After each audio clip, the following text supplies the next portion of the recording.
తిరుమల శ్రీవారి దర్శనానికి యాత్రికులు గంటల తరబడి క్యూలైన్లలో వేచి ఉండటంపై ముఖ్యమంత్రి చంద్రబాబు ఇటీవల తిరుమల పర్యటనలో అసంతృప్తి వ్యక్తం చేశారు.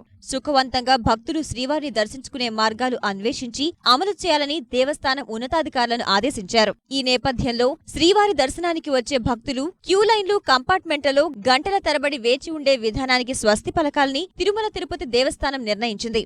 ఇందులో భాగంగా వివిధ మార్గాల్లో శ్రీవారి దర్శనానికి వచ్చే భక్తులకు టోకెన్లు జారీ చేయాలని భావిస్తోంది. టోకెన్లు పొందిన యాత్రికులు కేటాయించిన సమయానికి మాత్రమే వైకుంఠం చేరుకుని శ్రీవారి దర్శనానికి వెళ్లేందుకు అవకాశం కల్పిస్తుంది. తద్వారా క్యూలైన్లు, కంపార్ట్మెంట్లో గంటల తరబడి వేచి ఉండాల్సిన అవసరం ఉండదు. కంపార్ట్మెంట్ కు చేరుకోవడం, వెలుపలికి వెళ్లే విషయాన్ని భక్తుల ఇష్టానికి వదిలివేయాలని దేవస్థానం నిర్ణయించింది.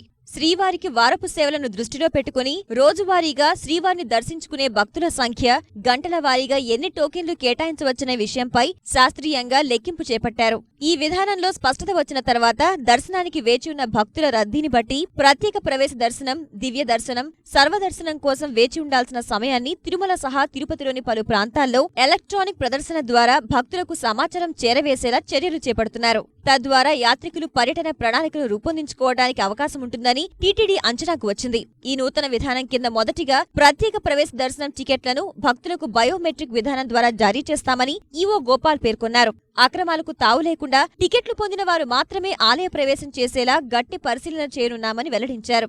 ముందుగా టికెట్లు జారీ చేయడం ద్వారా క్యూలైన్లు, కంపార్ట్మెంట్లలో వేచి ఉండాల్సిన అవసరం ఉండదని తెలిపారు.